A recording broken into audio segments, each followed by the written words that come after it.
and welcome to the Tuesday, July 8th meeting of the Ayer Planning Board. This meeting hearing of the Ayer Planning Board will be held in person at the location provided on this notice. Members of the public are welcome to attend this in-person meeting. Please note that while an option for remote attendance and/or participation via Zoom is being provided as a courtesy to the public, the meeting hearing will not be suspended or terminated if technological problems interrupt the virtual broadcast unless otherwise required by law. Members of the public with a particular interest in a specific item on this agenda should make plans for in-person versus virtual attendance accordingly. This meeting will be live on Zoom. The public may access the proceedings by joining Zoom meeting ID 978-772-8220 or by calling 929-205-6099. For additional information about remote participation, please contact Danny Ruiz, Town Planner, at druiz@air.ma.us or 978-772-8220, extension 144 prior to the meeting. First item of business is approval of the agenda. Do I have a motion? So moved. Do I have a second? Second. Any discussion, any changes, anything like that? Hearing none. Ken? Aye. Kathleen? Yes. Julie? Yes. Chair votes aye. The agenda is approved. First item is the public meeting for Pine Street. Oh, we do have an applicant representative. Come on up. You know the routine. Yes. Welcome. Good evening. Brandon Ducharme, David E. Ross, and here for the subdivision on Pine Street and 3rd Street as presented for the site plan approval and the stormwater permit. We've also filed the conservation. So what we have before you tonight is the approval not required A&R plan for the subdivision. This subdivides the existing property into 4 lots.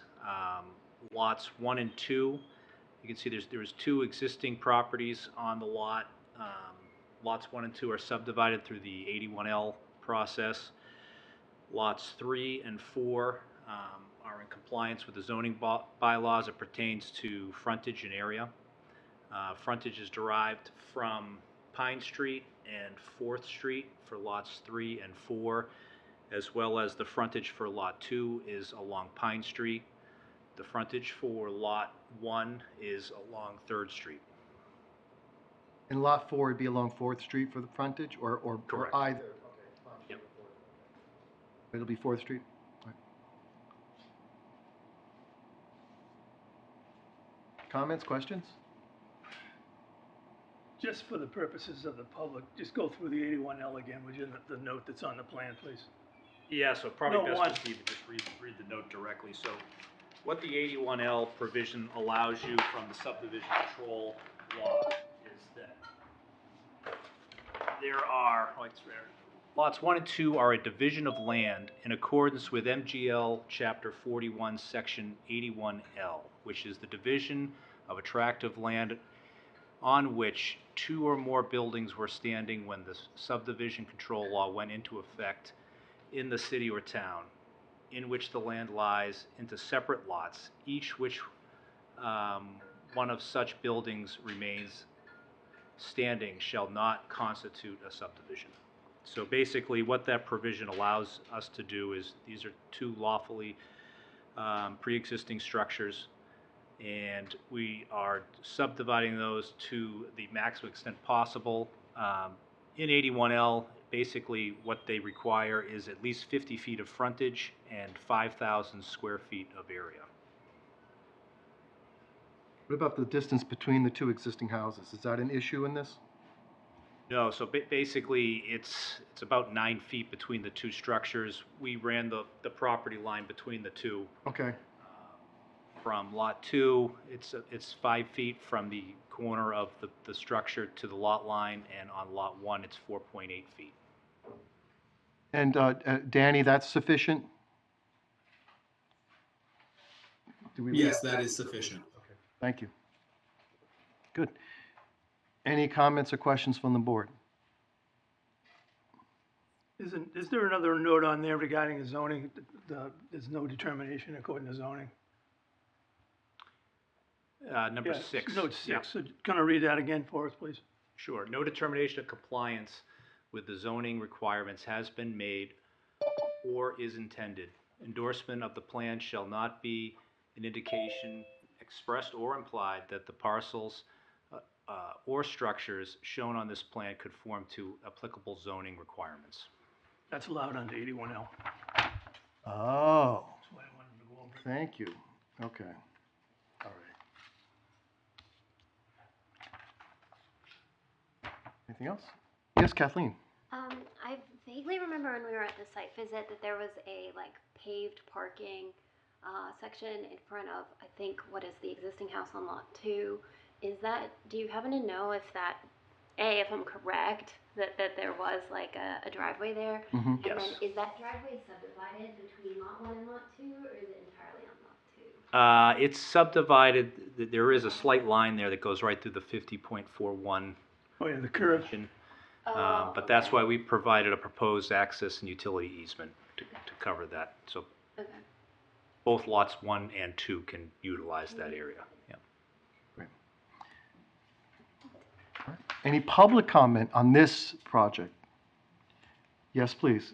Could you provide it, step up and, Julie, would you do a kindness and move the microphone closer to her, please? Thank you. Thank you. Lori Nearing, at Highland Avenue. I was wondering if your plan is at a point where you have notified the abutters. They don't need to. I'm sorry, Wait a why? minute. It's in There's the- 2 parts to this. Go ahead, I'm sorry. I can clarify. So Lori, this project already got approval through site plan review and the stormwater management permit. So all the abutters were notified through that process. When that was submitted, A&Rs don't have a submission, don't have an abutter notification.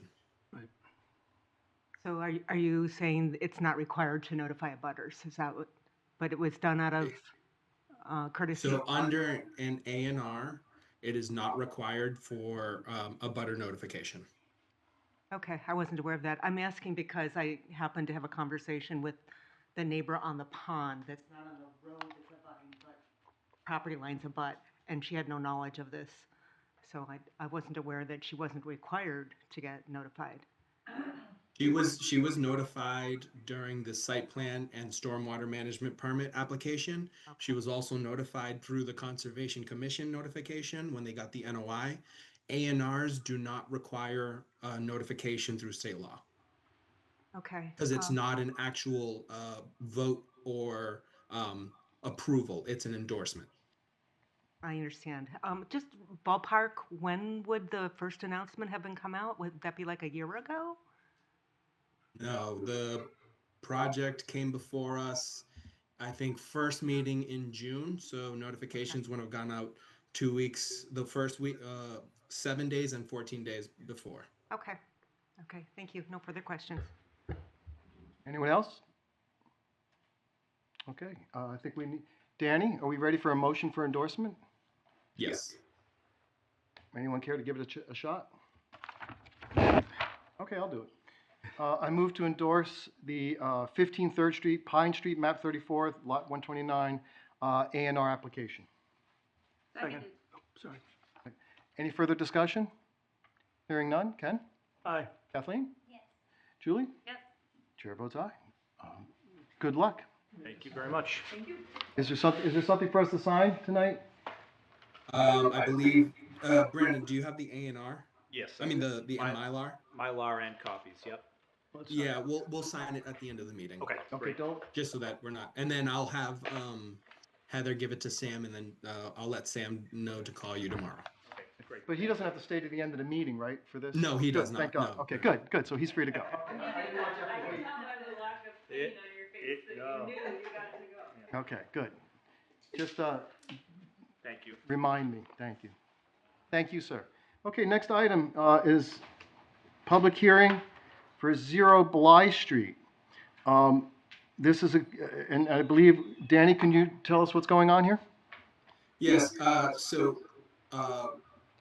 for this meeting, we were intending to have a discussion about the decisions that I have drafted up and given to the board.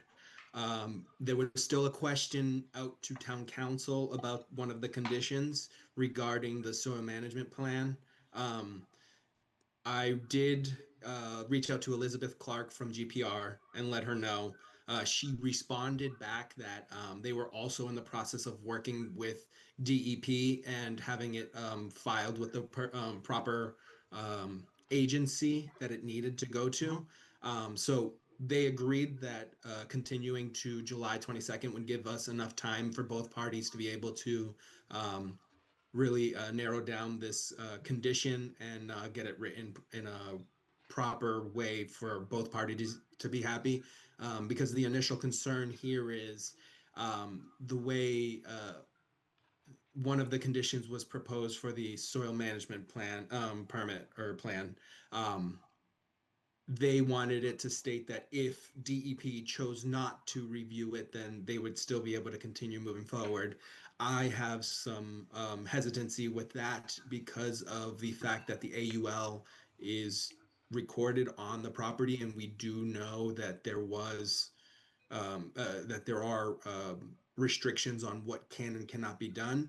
So to make sure that we're covered in the right way to if there was an occasion in which DEP or the agency that reviews it chooses not to, I want to make sure that the town is covered so that nothing bad happens. Okay, that sounds perfectly reasonable. So I think what we need then is a motion for continuance on 0 Bly Street, is that correct? Yes, to July 22nd. Okay, I'd like to make a motion that we continue the public hearing for 0 Bly Street, map 33, parcel 25, until the next Air Planning Board meeting on July 22nd. Second. Any further discussion? Hearing none. Ken? Aye. Julie? Julie, yeah, sure. Yes. Kathleen? Yes. Chair votes aye. Well, that is continued. I believe the next item on the agenda is 0 High Street. Danny, can you tell us what we can cover tonight? Yes. So just as an update for everyone, the stormwater peer review, we actually just received today. And since I'm on vacation and not in the office, I haven't had a chance to review it or post it on the website or send it out. But it will be, I'll make sure that it gets posted tomorrow. So at this point, discussing stormwater is premature until we can discuss that peer review. So I think at the July 22nd meeting, we'll be able to discuss that. Same with the updated traffic for the newest layout. We're still waiting on a response from the applicant to the peer reviewer's comments, as well as an updated letter as to the traffic count from the reduction of 53 units to 34 units.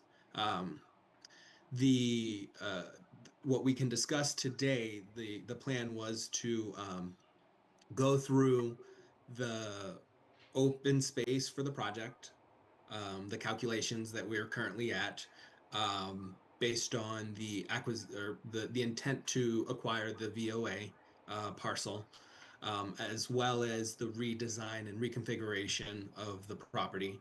And we would also be able to discuss the comment letters from myself and from DPW. These are outside of the stormwater and the traffic, so these aren't going to pertain to those items. So I think we would save questions on stormwater till the July 22nd, as well as traffic. So I think the first thing we can kind of do is go through the open space. So I'll pull up that plan right now. Just want to make sure. Can you see this? Yes. All right. So the applicant submitted this over to me today. This is the calculations on the open space.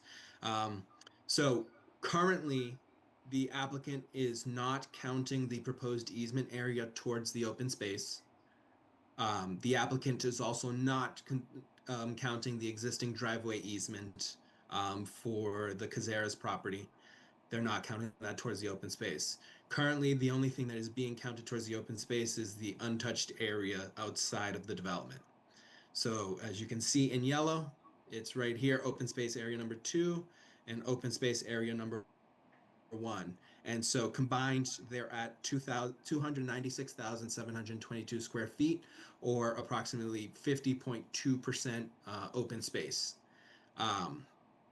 This So this has kind of addressed a lot of the concerns that we've been hearing about the open space, work within the open space, easement area. This kind of eliminates a lot of those concerns. The proposed easement area is no longer being considered as part of the open space, um, and neither is the driveway. So all of the grading, everything was removed outside of the open space, and the rest of the area is going to be just remain as untouched. And Danny, just to discuss this publicly, there's no issue with the two pieces of open space being divided. Is that a problem or is that acceptable? That is not a problem. That is acceptable. Okay, thank you. And at this point, are we looking for comments and questions? I would say yes, if the board has any comments or Yeah, questions I on this. meant starting with the board, absolutely. So, Ken? Okay, so having seen this now for the first time, it's obvious that the parking lot area is, they're trying to build it in a 12,000 square foot box up there. Yes. And that's critical because they're at 50.2%. So ultimately, we'll get as you probably have already told us, we'll get a site plan review for that parking lot up there, and that'll basically Yes, take care that of is that. correct. That parking lot will become part of it will stay part of the VOA's property, obviously. And the 128.93 gets added to the rest and gets them over the 50%. I was one of the people who brought up early on that, we shouldn't be able to count the area that's being disturbed for the utilities and whatnot, so I think it's a good idea to change it like this, so that's good. Julie? Oh, Kathleen? I had a question. So the 7,022 square feet on the driveway easement in the Kathleen, if you can speak into the mic, I can't hear you. the 7,020 the 7,022 square feet um, driveway easement. Can you explain where that is calculated in the bottom right calculations? So it's not part of open space area 1 or 2 or open space.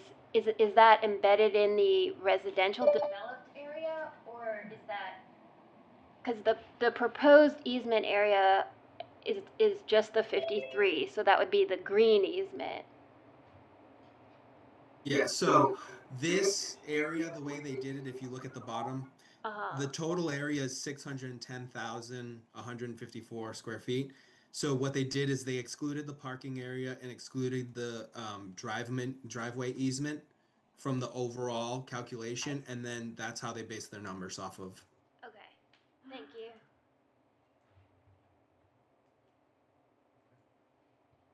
Does the public have any questions or input on this? Nobody else, What's that? nobody else from the board?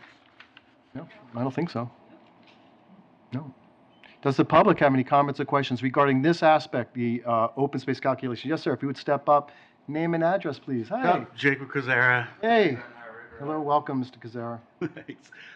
With the parking lot area and the addition of that space, is that I know that there was going to be a plan for that lot. Has that officially been I know last was 2 meetings ago when they were talking about this, that area couldn't be considered because it wasn't considered part of the done deal yet as part of that group. Is that now completely folded in and there's a separate plan for that parking lot area? No. So what's going to happen is the parking lot area will have its own site plan review application. The applicant and I have already met and done the pre-application meeting. I have reached out to town council for an opinion on how the best course of action is to show the addition of this VOA parcel.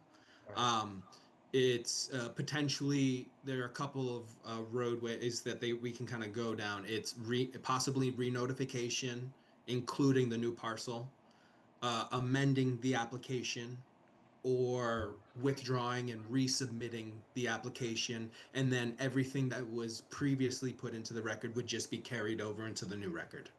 Okay, so we're not having are you having a vote on the open space today because this isn't officially No. part, or it's just informative at the moment?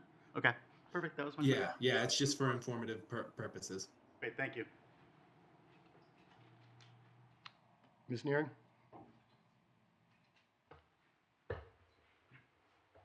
Thank you for this presentation.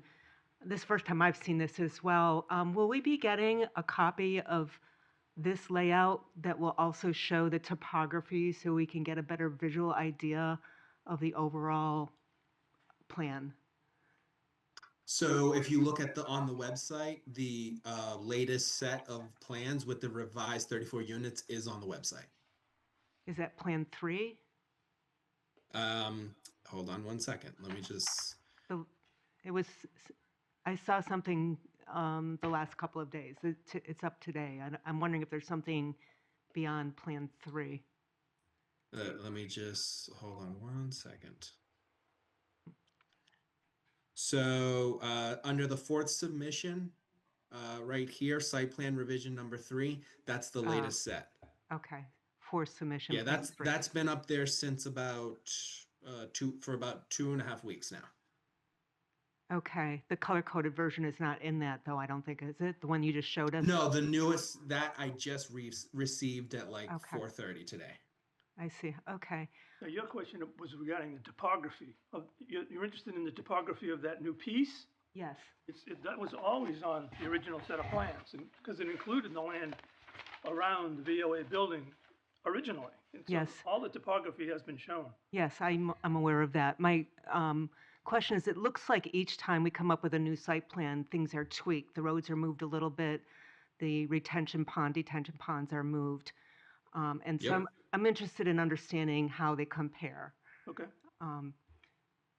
So. Yeah, so through the chair- topography is shown up here.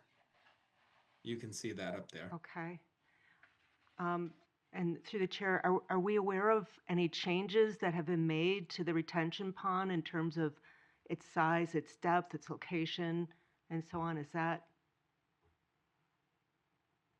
Yeah, so currently, the applicant, they did propose some changes. They have relocated it north, so closer to the development area. It was shown kind of more in this area, right where the test pits are shown. It was the center of it was there, so it was shifted up closer to the development as a request from myself and Matt, just to pull it further away from the Cazares property. Okay. So it was shifted, and the stormwater peer review did review this new design, and they did provide comments. And that's the report you'll be releasing shortly? Yeah, tomorrow. Okay. Okay. And the land that they're saving is, well, the land that they're identifying in the colored map you just showed us, that shows that the area where the piping is connecting the stormwater basin. Yep. Yeah, maybe you can go back to that picture. I can, okay. Yeah, the little green This tail area? there. Yep, exactly. When they actually construct that, will this picture show us the width of how much soil they have to dig up to put in those pipes, or will the impact of the digging be quite a bit wider than what that's showing?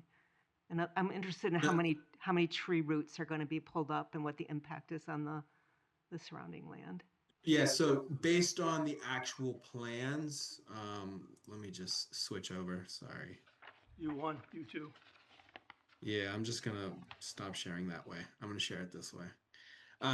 So if you look at the plans, the proposed easement is shown as that dashed line.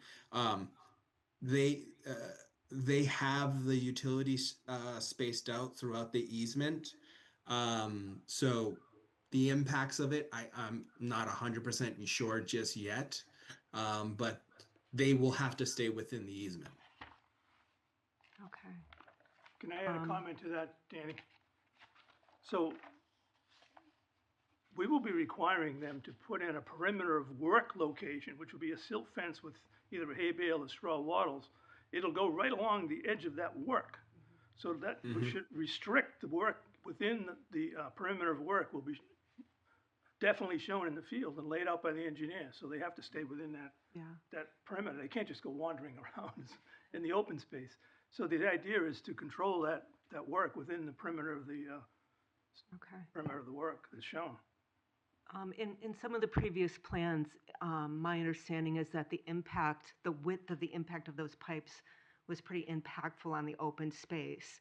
And that's what I'm trying to get a better understanding of. So it looks like this is going to be a more narrow impact and that, It was always a It's narrow always the impact. same, it's been, Always there's narrow. been no change, and there's been no discussion of it being wider than the easement. There's never been a The discussion. chair still recognizes Ms. Nearing. I recognize you after. Comments regarding this discussion. And I will turn to you after she's done. thank So, you. Thank you. So we're concerned about the tree roots not being able to absorb the water that are running alongside of that. So if tree is this thing and we're cutting like right along here, then we're ruining the roots to that tree and that tree is impacted. So how many times? That's what I'm trying to understand. How many times is that impacted and are we really helping to address stormwater issues and open space issues as best as we can? So I mean, I guess the answer to that question is the applicant will have to stay within the easement. I mean, there may be some impacts to the trees, but they're going to have to do their best to avoid as much impact as they can. Okay. Okay. And next meeting, we'll be able to ask more questions specific about stormwater if we have them. This is an open Yes. space discussion. Okay. I like the additional open space. That really does help. So thank you. That's all I have. Thank you, Lori.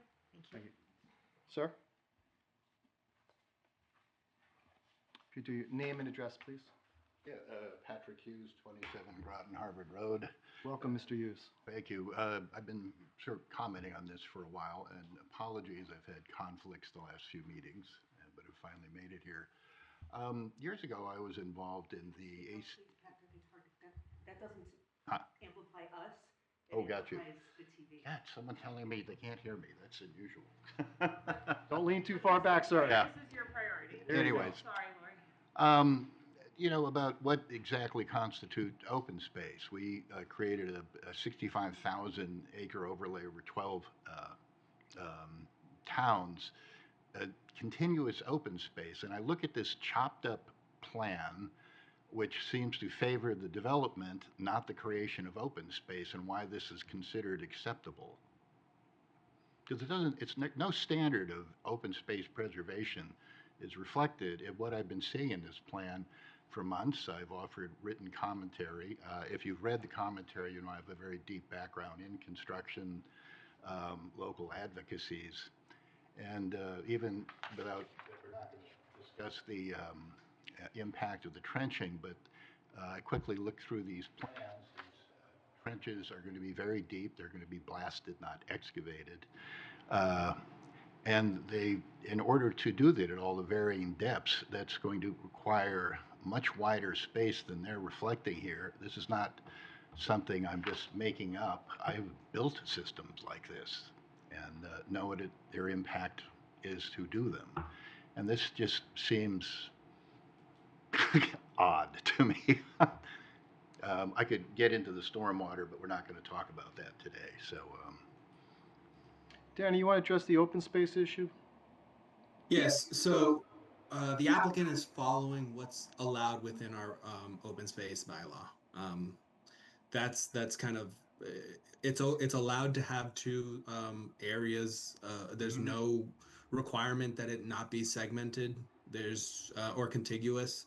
I understand your opinion on the impacts of the easements area, but the applicant will be required to stay within it. Myself and Matt will be out there. They're going to have to put out the limit of work. They're not going to be allowed to go past it. So the applicant's going to have to deal with that. Which is going to drive up costs. And my comment on the open space is not much of an open space protection bylaw, is it?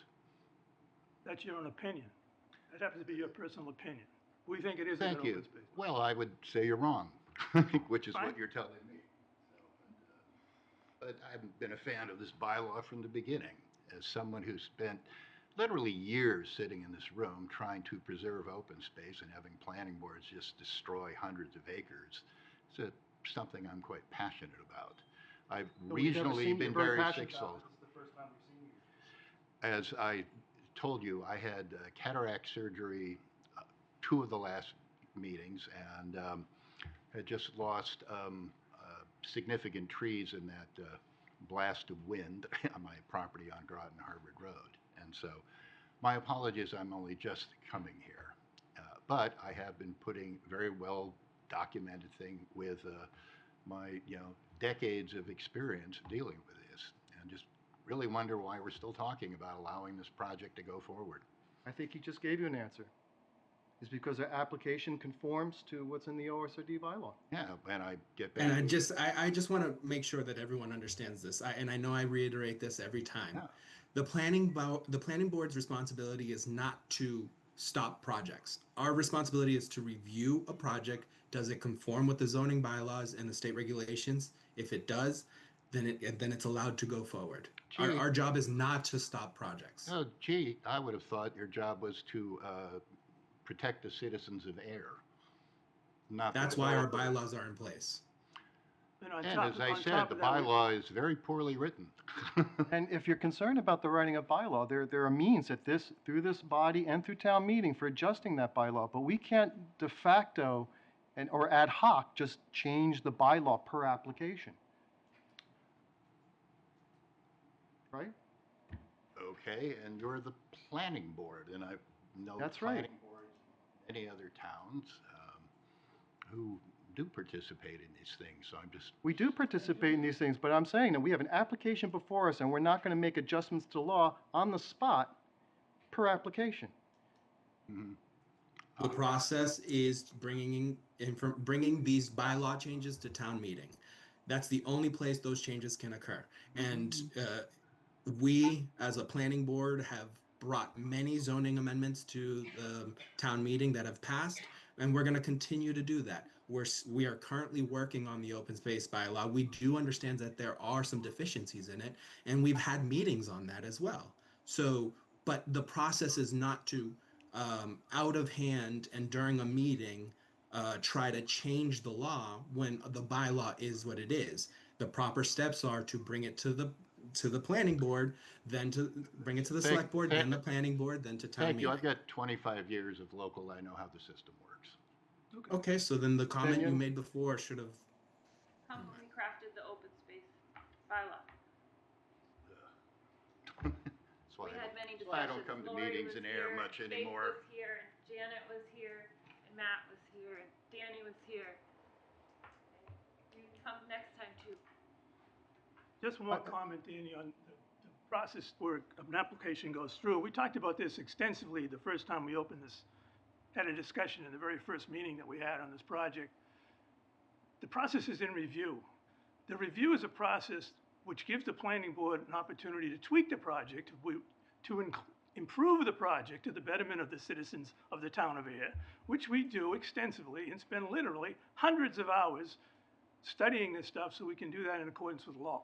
On top of that, we have peer review people that we hire that help us do it. We have a qualified Department of Public Works with civil engineers that are qualified with stamps. So I contend that we are doing the process correctly and will continue to do the process correctly. And we'll make every effort to make the project as best we can for the citizens of the town of Ayer and the residents of the town and the abutters of the town. That's my statement. Thank you. Thank you, Ken. I believe I saw another hand on this side of the room. Yeah. Was someone who wished to speak? Oh. No? I thought before I saw a hand go up. There's a hand on the chat. Oh, there is. Christine G. Okay, can we let her speak? Yep. Okay. She can Oh, talk. yes. Hi, good evening. My name is Christine Goulet, calling from 15 Deer Run.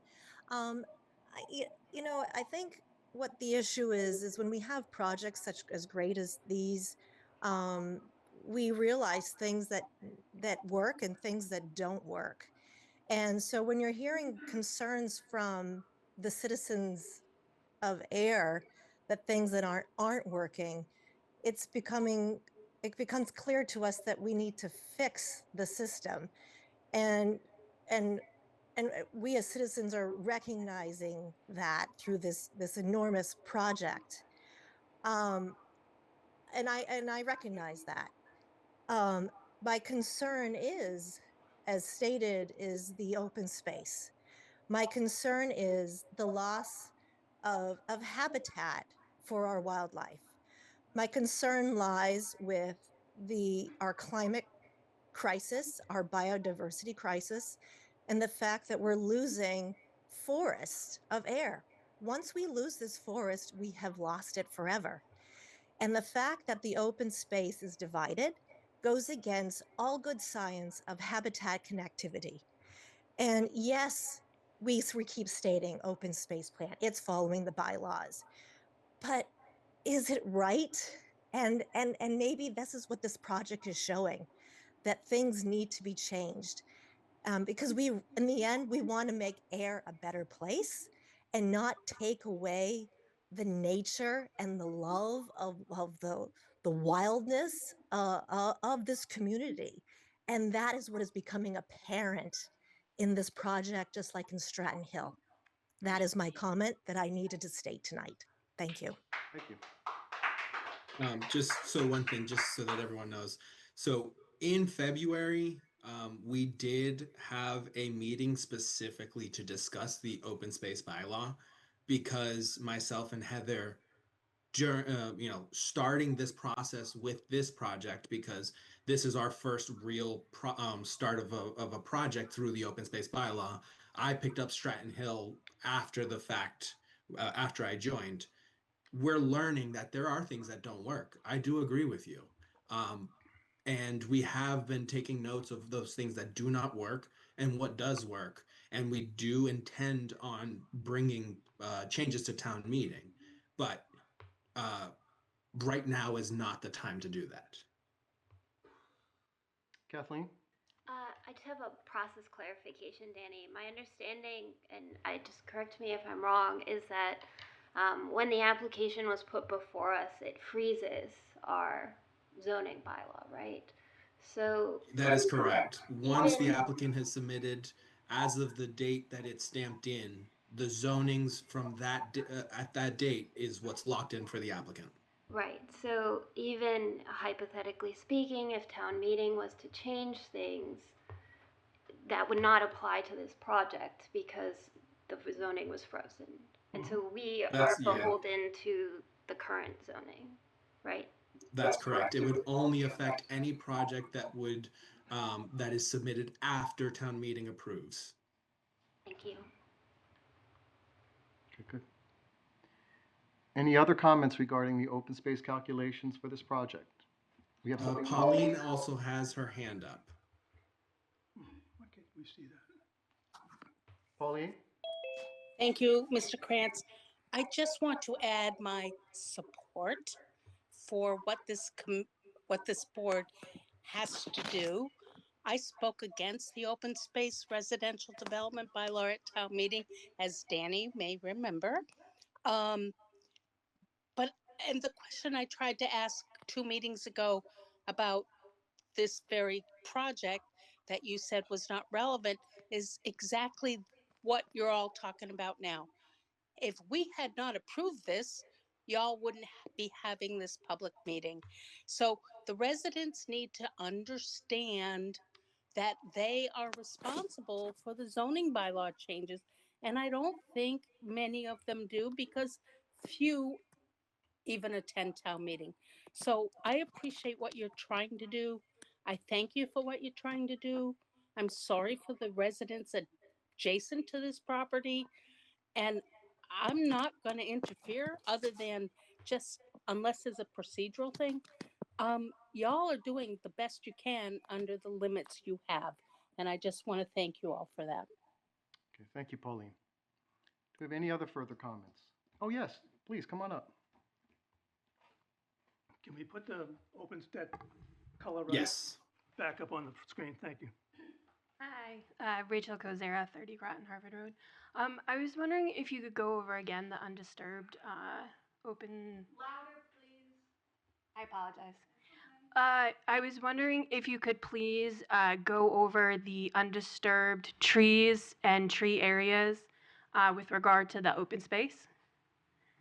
I know I know you mentioned it before, but I just couldn't quite see where you were talking about.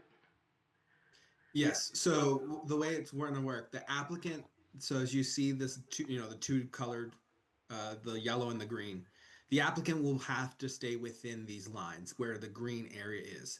It'll be probably one of the conditions that the applicant would have to put up some sort of construction fencing, some sort of barrier that's going to prevent anybody from going past those points. So they would be restricted to within this green area. I was just wondering about, so the yellow is undisturbed trees? Is that what you're saying? Yes. Yes. So Okay. the yellow is going to be undisturbed land. That's going to be open space. Okay, wonderful. Thank you very much. Thank you.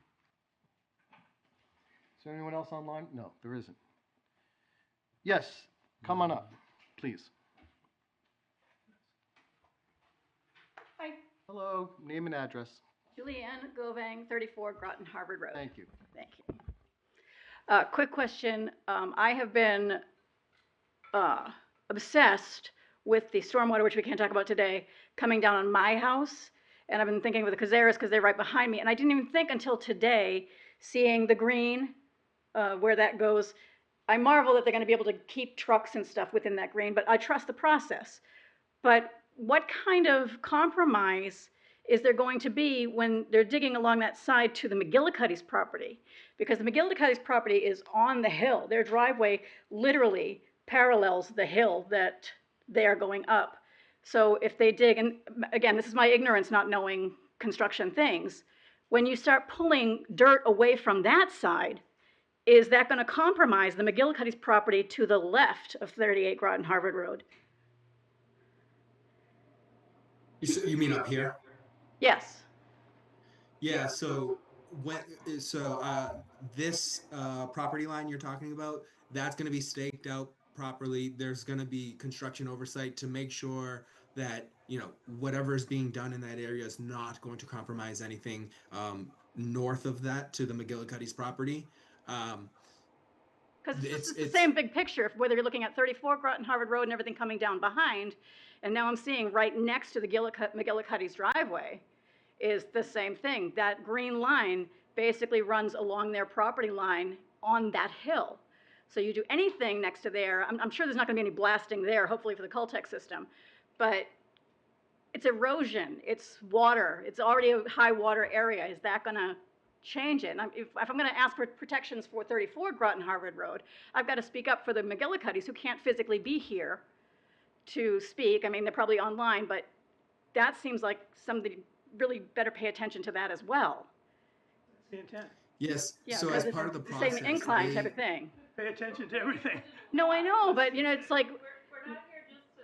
I understand that truly. And I'm one of the people that think, I thank you for you doing your job, but when stuff happens, we don't anticipate, we can't, I've been told a million times, we don't have a crystal ball, we can't see into the future. So not having a crystal ball and looking as much as we can into the future, there are ways to do things where you can say, oh my goodness, if we do it this way, this could happen, this could erode, this could, bring in additional stormwater, which will cause problems after the project is done. But that's why we have engineering. That's the whole point of why we have engineering and engineering review, is precisely to go over these details to ensure the most optimal outcomes. Constant site visits and inspections and. Okay, thank you. Thank you. Any further comment? Danny, what else can we discuss regarding Zero High Street tonight? So we can go through. So what I would ask is if Janet Field wants to go just give a quick rundown through the actual new proposed project, just because the board hasn't really received that yet, and then we can go through the comment letters that Okay. myself and DPW have sent, and I will pull this a little further out.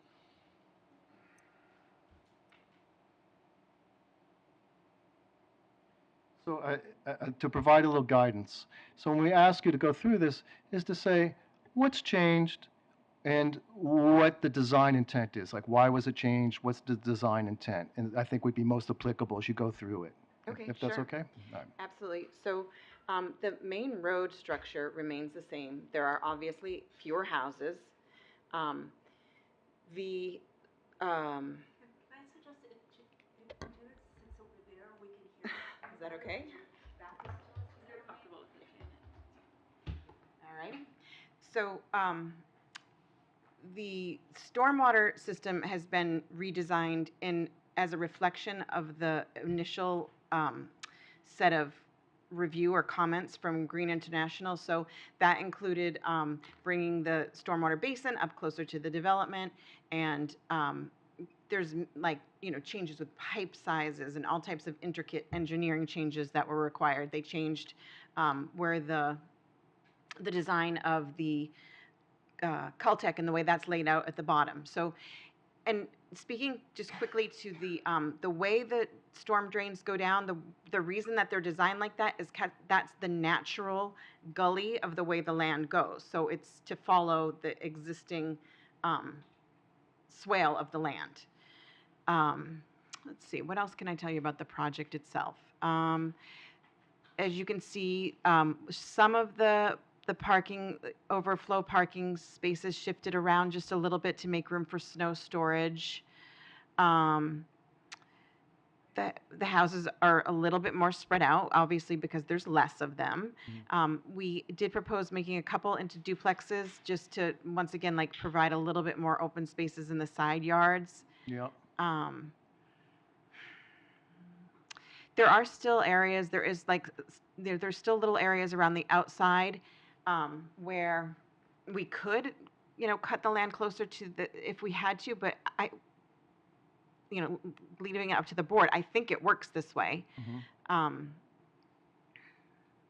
We have gone through and added stop signs and crosswalks and all types of things that came about as a result of Danny's review and Matt's reviews. I think we're on the third go around of comment letters Yes. and revisions, plan revisions. So, our engineer has tried to make all the adjustments that were requested. I'm not sure of anything that that I can say that hasn't previously been said. I'm sorry, The only thing I would just also point out is from the first revision to the second revision, they had removed these retaining walls along here, yeah, along the edge of the property. Right. But and then they had some grading that went further out. And to address the open space grading comments, to address those concerns, we requested that they also put in those retaining walls to remove all of that additional grading along the area. So that has also helped remove all grading and kept it within the development area. Thank you. I know I did receive an email today about the snow storage area, specifically this one, which one of the concerns is that when it melts, it would melt off the site. And so one of the comments that Matt and myself we're gonna say was to possibly look at removing this snow storage area, just to protect that if there is a huge pile of snow there and we get one of those random hot days in spring and this melts, we don't want that going straight down the side of the hill. Maybe So it could that's be gonna shifted closer to the retention basin so that if it did melt, it would go in that direction. Maybe like Yeah. a shift of one of those houses or. Okay. Yeah. I will make a note and approach Ian about that. He actually, I don't know, he's supposed to be here. I don't know where he is, but anyway, okay, that's fair enough. Yeah. We can address that. And then trying to think if there was anything else that of note that we haven't really already discussed. I think that's really it at this point. So I have a comment, Danny, through the chairman to you and to Janet. We ultimately will have a meeting where we go through this page by page with the applicant. We can't do it tonight because the engineer. he's not here. Right. So Yeah. my intent is to have a piece of a meeting where we go one page at a time, which we haven't done yet. We pretty much have left it to the peer reviewers and people looking at it from the DPW and yourself. But each of us may have questions on each page here. Okay. And as we go through it, so that's the future as well. Yeah. That's So what I I was. think I think what we can do is once we've gone through the stormwater peer review and the traffic, which will we anticipate for the July 22nd meeting, maybe the following meeting at that point we can then have a more extensive sit down of just kind of going through the plan set and discussing any comments that on each page. Right, thank you. Danny, no, I sent you the traffic, the last traffic last week. I don't know if it didn't go through or something, but I sent it to you, I think Thursday. I will double check. Okay. When was it sent? I think it was Thursday afternoon. I got it from him like Thursday morning, and I didn't turn it around to you till Thursday afternoon. Okay.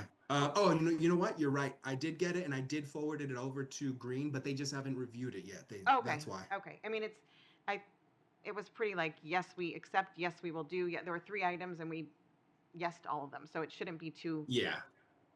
contentious. Yeah. Jim did respond to me on that. Now that I think about that, they did respond to it saying that they're going to look at it, and so we haven't had a chance to see what they have for comments. Okay. All right. Good. I just thought perhaps you didn't get it. So what I'm going to do is I'm going to call a 5-minute recess, and then when we come back, we can discuss those comment letters. Does that sound right? Yep. Okay, good. So I'm going to call 5 minutes, so if everyone will be back at a quarter of the hour, that would be great. Thank you. Okay, this meeting's being called to order. And where we left off, we're still on 0 High Street, and we're going to talk about some of the response letters. Danny, which is the first comment letter we're going to look at? So this is the my third review comment letter. So what we're gonna do is you'll see in my initial comment, the red italics is the applicant's first response to it, and then on 521 you'll see their blue italics, which is a response to my second response letter, and then you'll see my latest one. So I'll go through it pretty quickly. Okay. So my first comment here was about the submission of a photometrics plan. The applicant had submitted light specifications and not a photometrics plan. And I had said that they would need to submit for a waiver request or submit the plan. The applicant is requesting a waiver from the photometrics plan, but the applicant has not submitted an actual waiver request with the list of justifications like we typically request. So that's the comment left open on that. Okay, I want to pause here. That actually repeats a number of times through your comments. The comment that is, this should be added to a waiver list with the reasoning behind them. Have we received that waiver list yet? No. No. Okay. No, hold on, Ian. No, I haven't written a waiver list yet because we're still in the process of going through the stormwater, and there is one waiver I'm going to ask for in the stormwater review. And until we've got all the waivers together, we will submit a letter. Okay. Thank you. Please resume, Danny. So on the site plans, we were talking about the density bonuses. This is no longer applicable. They're not going forward with the density bonuses, so there's this comment is not needed. The next one is the requirements of a plan showing the open space requirement of 50%. At this point, the applicant has submitted that new plan, which we received today. So this comment is still up in the air because we need a determination from town council on what's the best route of how we incorporate that parcel into this application. So that's gonna leave this comment open right now. Thank you. But the stormwater basin and related infrastructure portion of it has been addressed. Okay. Number 3, this one was looking at the infiltration basin with trying to keep that within the developable area. This also has been addressed. It's been moved closer to the developed area, and it's not being counted towards the open space. So this comment no longer is applicable. Number 4, the applicant shows a basin at 38 Groton Harvard Road. So this was the comment regarding that basin low down by 38 Groton Harvard Road at the front. There's no longer going to be a pocket park there as of right now. And it's underground infiltration that has been revised on the plans. So this comment has been addressed as well. Thank you. So number 5 does not count towards this anymore because there's no plans for a pocket park as of right now. Number 6, there was originally discussion of a proposed trail. Then on the second set of revision plans, there was a trail, and now there's nothing being shown on the plans as a trail. So this comment doesn't really apply anymore because they're also not looking for the density bonuses, which require some of the trails. Number 7, the applicant will submit a waiver request for justification in section 9.17C2 of the zoning bylaws. That's the sidewalk design. This they have to just submit the actual waiver request. Right. Same with the next comment, number 8, which is about bicycle parking facilities. They're also requesting a waiver of this that needs to be submitted. Number 9 was discussion on the crosswalks being shown on the plan. They are being shown on the plan, so this comment has been addressed. Number 10, the applicant did not originally show handicap parking spaces because they weren't required to. We had asked them to provide one, and now they are showing one handicap parking space. So this has been addressed. One of my comments was to show proposed street names. They're shown on the plan now. So this comment has been addressed. So number 12, this comment originally was addressed in the second revision because they had removed all the guardrails. Now that they have those retaining walls again, there's gonna have to be they're gonna have to show that again. So that's why you kind of see this second comment again. Can I make a comment there? Please. Yes. On the cover sheet, it does say that any retaining walls higher than 3 feet will require a fence if that applies to this, because this is not really guardrails. But there is a comment like that on the front page, on the cover sheet. Okay, yeah, so it's more for the parking area that butts the retaining wall because of the concern of a car could drive over. Yeah, we don't, So it's more specifically for that area. We don't have a retaining wall or any. Right over where the You Star do. Park is. Yeah, you do. It's let me just pull it up. Yeah, we know. It's okay. Okay. Number 13. This one was a comment about the construction phasing. So this one is kind of we're still waiting to figure out what's going on with this. The intention is the second comment we got from them was the intention is to have all runoff on the eastern side to be collected in the infiltration basin during early stages of construction, construction sequence. The infiltration basin will be used to collect silt while the site is under construction. Once the site is stabilized with drains, pavement, and lawn, all silt will be removed from the infiltration basin and final grading of the infiltration basin will be done. Erosion controls has been added to the plan to the lower side of the infiltration. See erosion control 9. So the question here is, does this still stand with the new revised plans? Because with the new design, there may be a new sequence of how the plan goes about.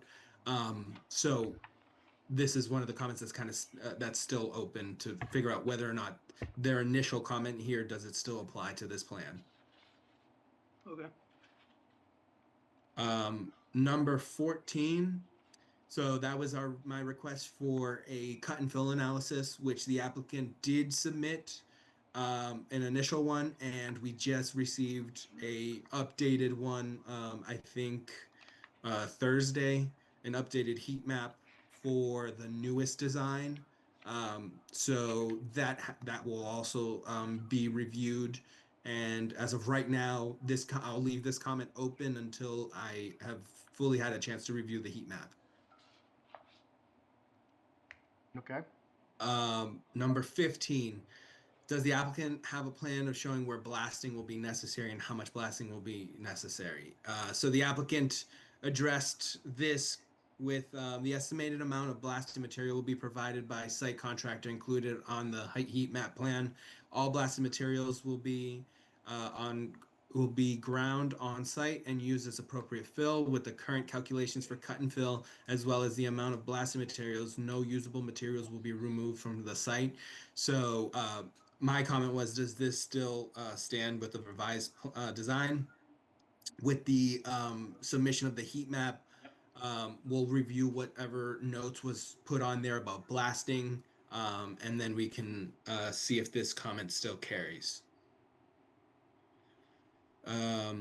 Number 16, the applicant will need to address the concern of the parking area about for the assisted living and how they will pull in and out of the parking spaces. So this is being addressed through the new parking area that will be off of the VOA parcel just north of the site. The applicant, Janet, where are you guys currently with the agreement on this? We're good. We're good. So the lawyers are finally done. So I will just need some sort of a copy or something in Yes. writing from the VOA. So I sent them a letter that just gives us permission to seek the permitting on their behalf. If that's what was on your website. Is that Okay. Yeah. All right. So 16 will be addressed once we get the formal submission and the letter. 17, High Street should be looked at to see it. So this one was discussed. They are addressing the High Street concern. They are gonna widen this.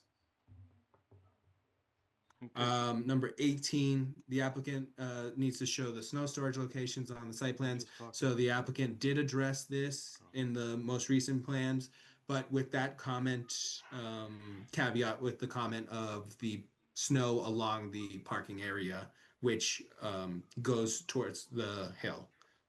So that just needs to be revised. Number 19, the width of I requested them show the width of the proposed roads. They did address that. They showed a cross section of the street on the plans. Number 20 was trees of 12-inch diameter or bigger. That's one of the requests, one of the requirements of the regulations. The applicant is looking for a waiver of this one as well. That needs to be submitted with the justification. The other comments, which we were kind of in the miscellaneous, the traffic study, we're currently in the process of, of having the peer review from Green International on the latest revision and updated information. So we should hopefully have that for the next meeting at the July 22nd. Same with the stormwater. And the next comment, number 23, is having a hydrant flow test done. The applicant said that the hydrant flow will be completed at the time of commissioning. My comment was that this should be done prior to the approval of the project, which is what we typically require. And if the board, we can always condition the project that this be done prior to any site work. The applicant will also need to submit estimated GPD of the water usage for the project using the 110 per day for the bedroom calculation. This will need to be updated with the revised plans. of the 34 units. So this is one that does need to be updated. So those were my comments. Does the board have any questions on these No, before we go to the DPW comments? No, I don't. I think that was very thorough. Thank you.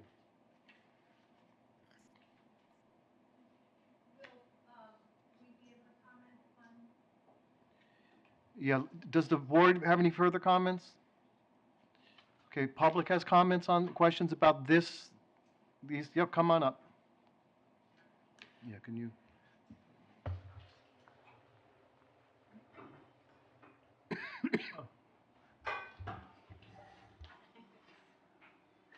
Thank you.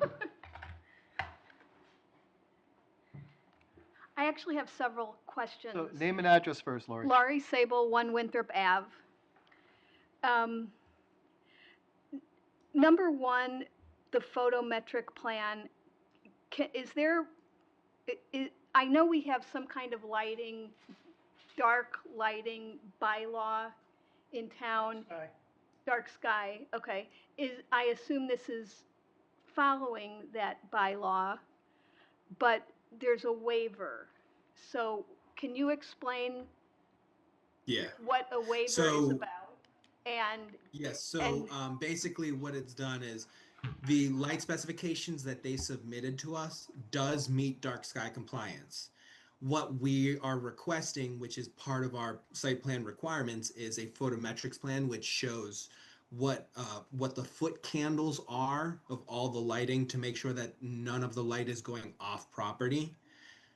Typically, we see that in commercial and industrial projects, which you see, a lot more light on bigger buildings and lighter, taller light poles.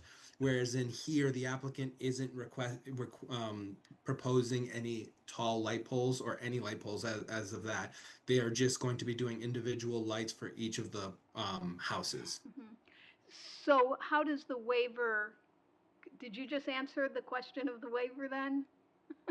No, so the waiver comes into play is they're asking to not have to submit that plan showing all the foot candles because they feel that well, I don't know what the justification is. Right, it's hard That for they'll us. have to provide that. Okay. Okay. But that is a typical waiver that we do see.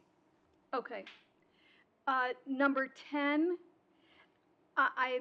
this may be moot at this point, but you mentioned additional parking at Groton Harvard Road. Is that moot because the trails are no longer a part of the project? Okay, Yeah. thank you.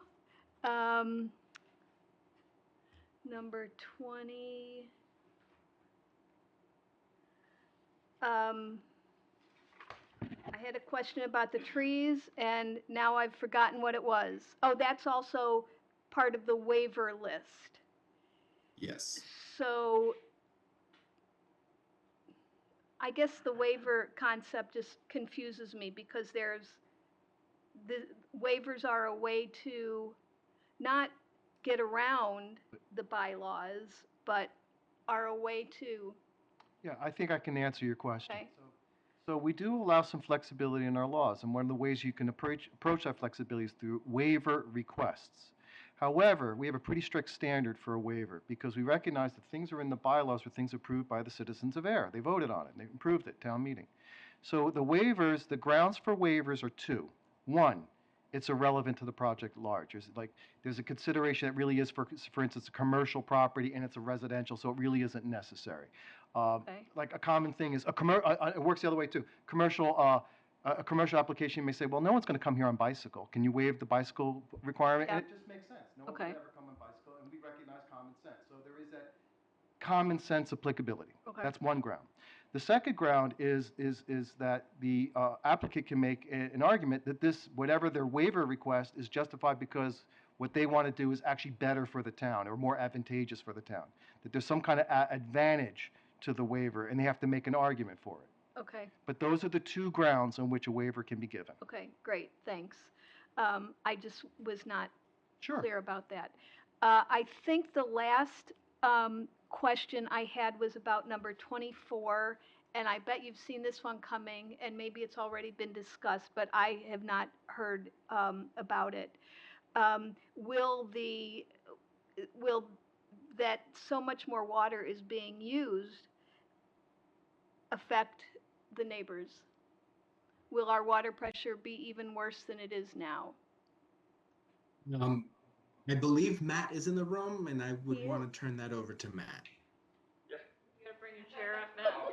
Bring your own chair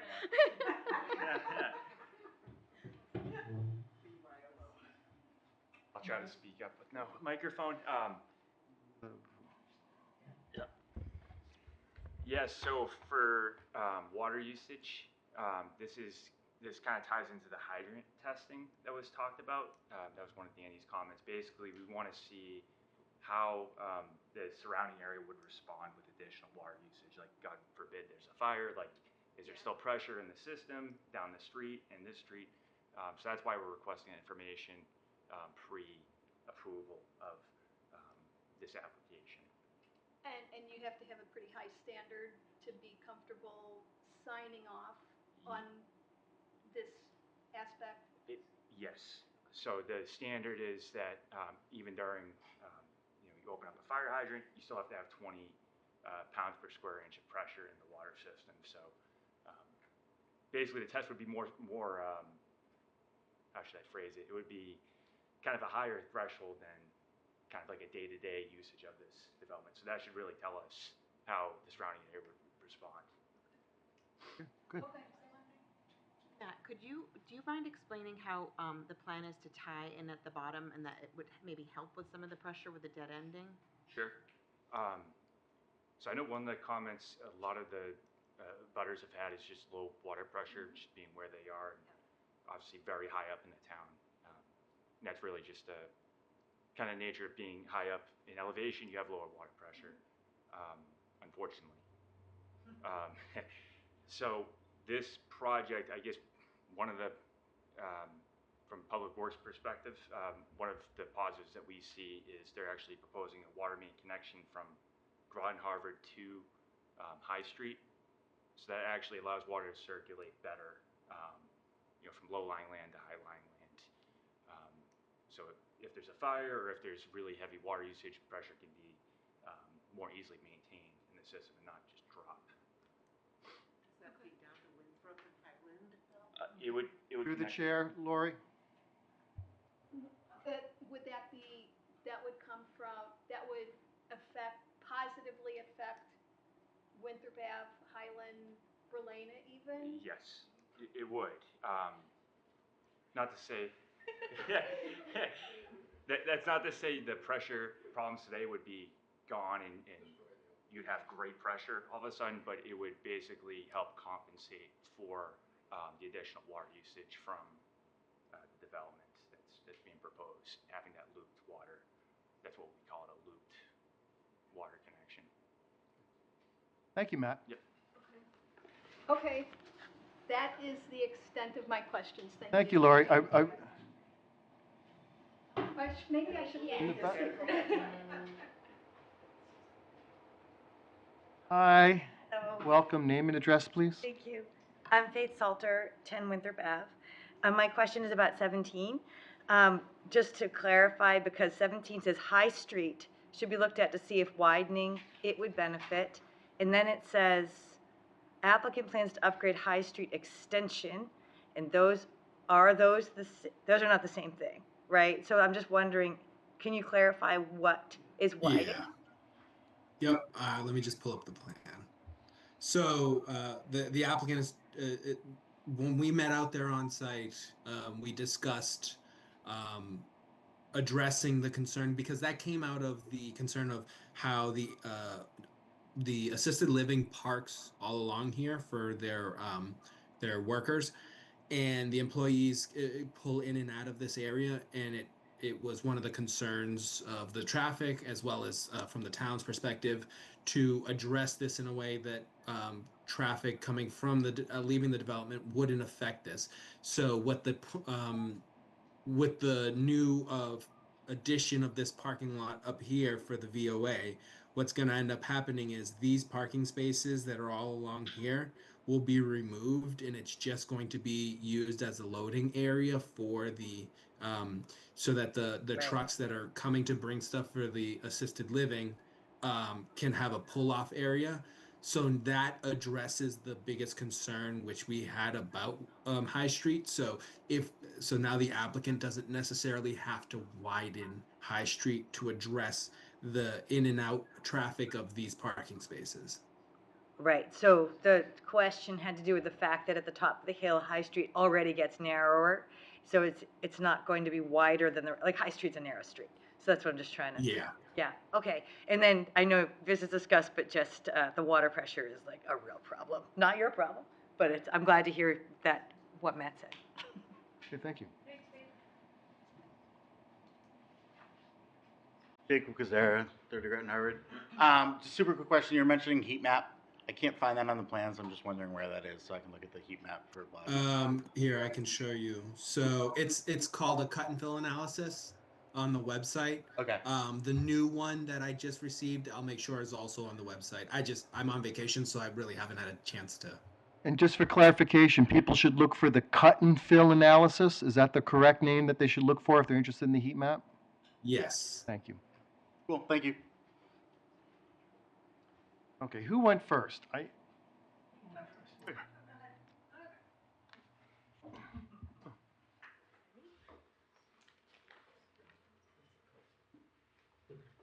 Rachel Calzera, 30 Groton Harvard Road. I was just wondering, thank you, Mr. Chair. I was wondering about the parameters with regard to waivers. So when they submit a plan, it's not possible for them to change, let's say that they wanted to add a street light eventually because you're waiving the right, I'm sorry, I'm referring to the photometric waiver. With regard to lighting and I guess the development. So I'm trying to figure out, is it possible for them to modify their plans at a later date, which would impact the light footprint? No. Okay. Once it's approved, no, they'd have to come back Yeah. to us. If they wanted to make changes, they have to come back before the board. Okay, wonderful. I had a question. I don't know where this is in the number sequence, but grinding on site and the blasting, I'm just wondering the decimals, what that is like for people who are abutters, especially senior citizens everywhere, like with regard to this project. So what does that look like, and how does that impact, yeah, how does that impact us? You mean the decibels as in like hearing, like the impacts of the sound? Well, is it, what is, like, I'm just trying to figure this out. You're going to be grinding rock in close proximity to my house. So I'm just trying to understand what that looks like for our life for a good while. It seems like that would happen. I can't speak to the impact of how loud it's going to be.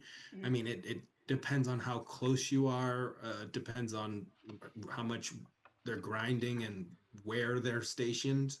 I can't really speak to that. Okay. Are there town like requirements with regard to the noise level that I could? There's a noise bylaw. There's a noise bylaw, I believe. Okay. Could I say something? Sorry. Go ahead. I did submit, I don't even know if Danny's had a chance to review it, but I got from the site contractor a several page long safety plan when it comes to blasting and how they handle it, and with the way they monitor noise and the way they monitor dust and the water that they use and all that kind of stuff. So I did submit it. So that'll be, whenever Danny has a chance to review it, he'll probably post it for people to look at. Awesome. And then with my No, apologies. you keep going, and then when you're finished, I'll let the next person go, but you keep. Oh, and then Janet, and then Mr. Hughes. Go ahead. I'm sorry, Ms. Kozera. I was just concerned about the waiver request with regard to the 12-inch diameter trees. The trees are already being impacted greatly, and these are established homes for Ayer residents. I understand that land modification is necessary, but just taking into consideration the devastation that will occur. I just was wondering what conclusions, like how you conclude whether or not a waiver is appropriate. That's going to be difficult to answer because we haven't received the waiver request yet. And because we haven't received that waiver request, I don't know what their justification is going to be yet. Okay. Just because they make the request doesn't mean they're going to get it. Okay. So there is a process of deliberation. All right. Wonderful. Thank you so much. You're welcome. Janice was next. Janice, are you there? Okay. Janet, I'm sorry. Janet.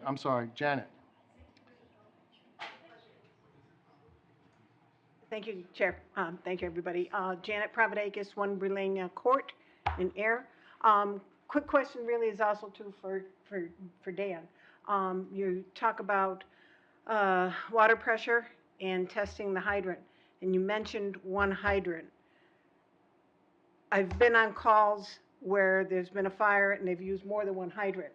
Will they be able to do at least 3 hydrants of a test to see what the water pressure is going to be like? Because the fire department has used more than one hydrant. And if it does reduce the water pressure, if all 3 need to be used, then it would be nice to know now. Yeah, I don't know what the standard protocol is. Matt, can you comment on that? My experience has been 3.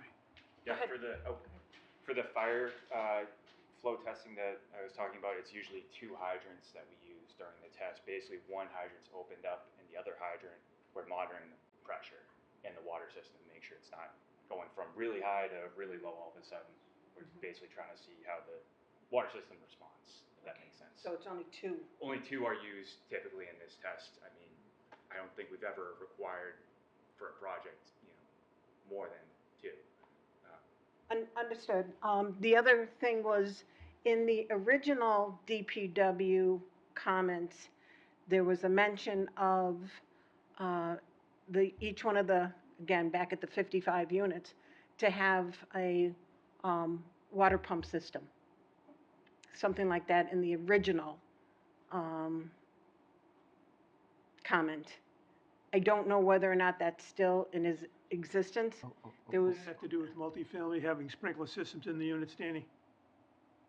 Water, Yeah, those were to address because those were multifamilies and there were Okay. sprinkler systems that were required for multifamilies. So anything that has 3 or more units, at that point you have to sprinkle the building. So at this point, I don't think they would be necessary for them to have to need those. Okay, got it. I just didn't know whether or not it was because of the pressure. So, okay, thank you very much. Thank you.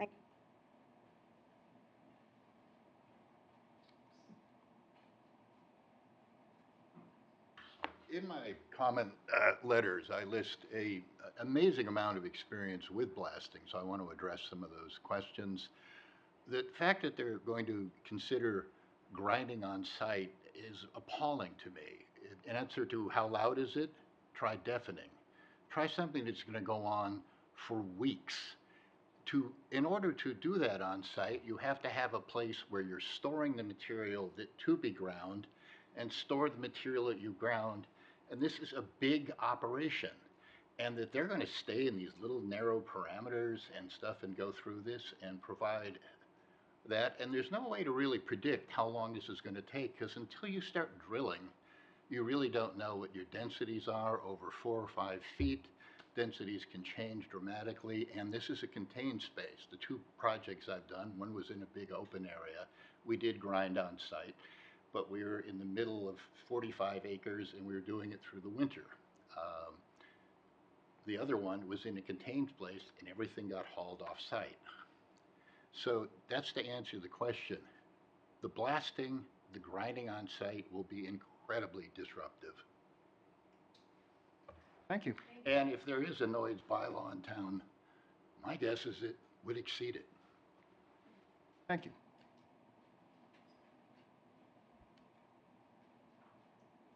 Question regarding Julianne Govang, 34 Groton, Harvard. My question is regarding the bigger, better, faster, more huge plumbing, water drainage, not drainage, water support system. With that system, is that currently on the sheets that are online in the mapping, or would that further infringe into the open space area? Because it would be a It's different. shown on the plans. So is that the 8-foot pipe line that is on there? 8-inch. 8-inch, thank you. Let me just, it's the 8-inch, I believe it's called out as an 8-inch. If it wants to load. Yeah, 8-inch water line. So that would already exist and wouldn't be in addition to what was already. Been there since the That's beginning. correct. Thank you. One of the very first reviews that we did was to determine that the DPW wanted the water to go from High Street to Groton Harvard Road. I think that was one of the original discussions that came about, to look at the water pressure and determine that there was a need to put that pipe right through the whole project and connect the two roads. Thank you, Lori Nearing. First of all, I want to say that these notes are really helpful, and I'm hoping they're going to be available as a public record so we can review them. Danny? They're on the website right now. Okay. Where are? Oh, at the end. Okay. So when you're looking Oh, at this, you're always going to want to look at the latest submission. So I always Yep. label them fourth submission, third review. Like, so if you're ever looking for the latest information, you look for the latest submission. Thank you. Okay, appreciate that. And just regarding that, when people have various concerns and questions that go beyond the ones that you have thought of, do you try to include that in, how do you answer individual questions that come your way, either in writing, I guess at the meetings we answer verbally, but. So typically what happens is whatever emails you guys, whatever gets sent to me, I print out, I put a copy into the record, I send it over to all the planning board members. It gets sent over to Matt from the DPW as well. Sometimes I respond, sometimes Matt responds. And then if there's comments that can't be dealt with over a response like that through an email, we will include it as part of our review comments. Okay. And so most of the comments that we typically receive have been through stormwater, so all of that has been going to the peer reviewer. That's why the Okay. peer reviewer. Great, thank you. And I wanted to quickly revisit the cut and fill issue that's already been brought up, because I had the same concerns. As a person who lives in the neighborhood, the sound, of course, as has already been brought up, was of concern, but also the dust. We're surrounded by an elderly population, at-risk population, but I'm really concerned about all this cut and fill. I have looked at the elevation changes that are going to happen, and they are substantial, and we don't know really what you're going to be hitting. So I'm really concerned about the environmental and safety impact, health impact of people who live in the area that are going to be exposed to both the noise and the dust that will have to be generated from this project. And I don't know how to answer that, but I wanted to bring it up as a concern. One thing that has not been addressed at all, it was when we talked about the issue that was the new parking lot. So Danny, would you be able to pull up the picture again? Are you talking about the new parking lot for the I think we're for getting the far VOA? afield from the comments that we're discussing here. This really is off topic, Lori. This will be, I think it's important to be Is brought it, up here. wait, Lori, does Yeah. it have to do with the actual parking lot? Well, it has to do with how we access that actual parking lot. Then it's not for this discussion. It's for when that site plan review comes before the board, Okay, might that be next time? whenever they submit it. Okay. Okay. There's some confusion about what's going on with Webster Street. That's what we're focusing on, the paper Yep, road. and that'll road. have to be addressed as part of the process. Okay, that's it. Thank you. Thank you. Danny, I believe we have another set of comments. Just one. I believe there was a hand in the online, but I don't see it anymore. Never mind. So the next one was the DPW comments that are left over from their review. This is their third review as well. This is what they had. So under the revised, applicant's response letter to previous DPW comments. The DPW has reviewed the applicant's previous response letters. Please see the attached responses. The revised plan set for the cover sheet The bottom left of the cover says 53 units, but the new design has 34. So that'll be addressed. That'll have to be addressed. Grading. So number one was recommend a wood guardrail at the back of the sidewalks across units 7, 8, 16, and 17 due to the sharp grade changes. 2, recommend a wood guardrail at the rear of the parking lot located at the intersections of Adam Lane and Nicholas Lane due to the sharp grade changes. Sheet number 4, utility plan. The layout for the access road to the infiltration basin should be considered for revision. DPW recommends relocating the access road between units 31 and 33 if feasible. The roadway should ideally be at least 12 feet wide. And that was the last of their comments that have not been addressed. Ian? I just make one comment that Move that mic closer to you, Ian. Thank you. it cannot be accessed from units, between units 31 and 33. I mean, there's a 10-foot drop right there. That's why those retaining walls are there. That's why it comes from the top down. Yeah. And the actual design is 10 foot wide, although I wrote 8 foot only to make it less, but I can easily make it 12 feet, so not a problem. Okay. So those were the comments that we had left over from the DPW. So this address, so obviously the applicant hasn't had a chance to respond to these comments yet. They do have them, and I believe they're working on them. So once we have those, Matt and I will be able to address them. So the other comments we have, which are through the stormwater for the Green International's peer review, and the traffic will be addressed at the next meeting. I think at this point we've kind of hit the tail end of this I agree. agenda. I agree. So our understanding is that the next time we meet, we can discuss the stormwater and the traffic reports, right? Yeah, and so what I'll do is I will have the applicant, not the applicant, I'll have the peer reviewer attend the meeting as well so that we can, it's Oh, going to good. be an extensive review.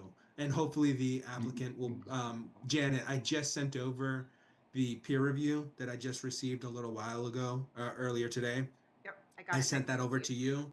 So hopefully the applicant has time to review and also provide some comments or at least be prepared for the next meeting. Great. Excellent.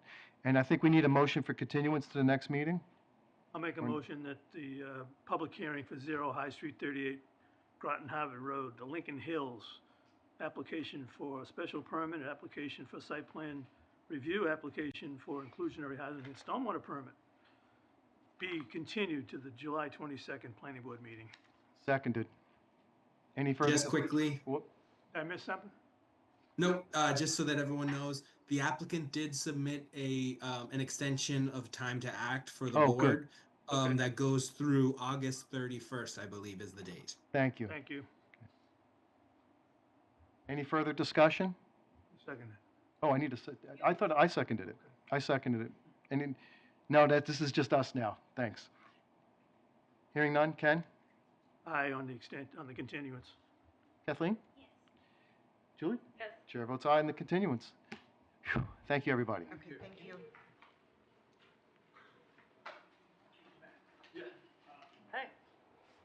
So Danny, Yes. I suspect there isn't much to say about Stratton Hill and 33rd through 33rd, but go for it. Yeah, so for Stratton Hill, we actually just received today the Excuse me, guys. quarterly- Whoa. Could you guys take the conversation out, please? Thank you. The meeting's still in progress. Thank you. That's okay. I'm sorry, Danny. Go ahead. That's okay. So the Dillis and Roy submitted their quarterly inspection report. I haven't had a chance to review it. I just received it today or yesterday. I can't remember. I didn't actually review it yet. So what I'll do is I'll send that over to the board so that everyone can review it and look at what their comments, what the quarterly report said. And then at the next meeting, we can discuss a little further if you feel that quarterly reports are sufficient, or based on the condition, how we have it, it gives the board the right to require them more frequently. It's kind of up to the board on that one, but right now they're being done quarterly. Okay, good. All right. You know, I think regarding that, we would have an in-depth discussion with you and perhaps Dan, you know, just to see like if you're comfortable with the quantity and quality of data that you're getting, or you feel that it needs to be you know, we'll trust you on that and other Okay. town departments. Thank you. 33 Third, oh, I'm sorry. Yeah, 33 3rd Street. So I actually had some discussions with Mr. Aho and Brandon from David E. Ross Associates. They are working, they're going to be getting us the final as-built so that so myself and Matt can review it and and then also so that the building commissioner can review it. As part of our conditions, we require a final as-built and the stormwater certification, which shows the final, all the final information we need for the stormwater as well. Once they've submitted all that information, then we can issue the final certification for the stormwater. I don't know if the board wants to do a final site visit prior to final sign off. Good idea. I mean, My preference is always to do a final site visit.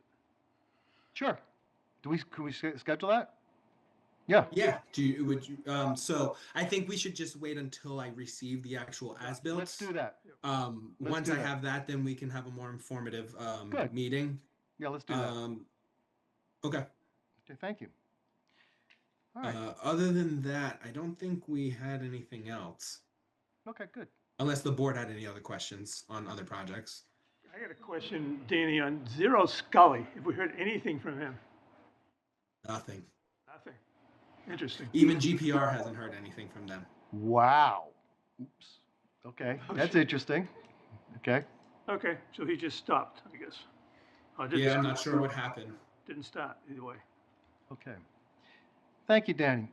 We have meeting minutes to approve. I sent some recommended edits yesterday for all three of these. I'm going to take these in turn. I make a motion that we approve the minutes, Air Planning Board minutes for June 24th, 2025, as submitted and amended yesterday. Seconded. Any further discussion? Hearing none. Ken? Aye. Kathleen? Julie? Yes. Chair votes aye. That's the June 24th. Then I make a motion to approve the August 27th, 2024 Air Planning Board meeting minutes as amended and sent yesterday. Seconded. Any further discussion? Hearing none. Ken? Aye. Kathleen? Julie? Yes. Chair votes aye. Those are approved. I make a motion that we approve the January 23rd, 2024 Air Planning Board meeting minutes as amended and submitted yesterday. Seconded. Sorry, I got distracted in my head. Got a second? Any further discussion? Hearing none. Ken? Aye. Kathleen? Julie? Yes. And chair votes aye. Motion to adjourn? So moved. Oh, got it. What's up? What do you got? Okay, I'm just wondering whether or not the planning board, do you want to look there? You have to. What do you got? What is it? What are we doing? What's going on? Okay, just quickly. Very Janet quickly. Pravadakis, part of the Affordable Housing Committee. The committee did come up with a affordable housing trust. The housing trust needs to have a planning board member as a member of that trust. Yep. I didn't know if you guys were going to discuss who Not today. that might be. We're going to Okay. wait till Nathan comes back. Oh, okay. So That makes, so what Janet is talking about, there are a number of committee assignments that the board is obligated to participate in, and we have a number of these to discuss, and we're only deferring that discussion until we have a full complement of our understood. board. Okay, that makes sense. But Thank it you. is on we're aware. Thank Thank you. Okay. Can I ask what this is about? The agenda. Okay. Can I just ask, as a clerical administrative thing? Yeah. Julianne Govang, 34 Groton Harbour Road. The agenda still reads that it's about density bonus and the OSRD stuff, but next week we're going to be discussing stormwater and other things. So is it possible to update the agenda as it goes out to reflect exactly what's going to be discussed? Not to say that more people will show up, I hope they do, but if they don't know what's being discussed, they may blow it off. Yeah, so on that one, I typically, as you, in my previous agendas, I usually write exactly what we're discussing for the project. This time I did not because I wasn't sure exactly what we were going to be able to get to. They are going to be withdrawing the, density bonuses, so that'll be removed off of the agenda. What'll be left is what they like just the site plan, stormwater, and the inclusionary housing one. But on that, I will make sure that I write for the next agenda, the stormwater, the traffic, and the other topics. Awesome. Thank you. Okay, thank you. That's it. Meeting adjourned. Thank you, everybody.